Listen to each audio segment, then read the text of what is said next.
Hello everybody. Today I will show you how to fix locked screen stuck on zoom in iPhone.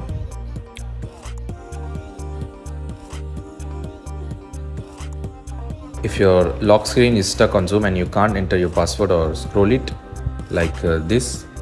So the first step is tap the screen with 3 fingers, tap it, and this should fix the problem.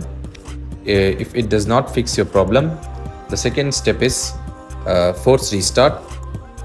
So first press the volume up button, then down button, and then hold the power button and slide it to power off or power on. If this step also doesn't fix your problem, then the third step is open settings,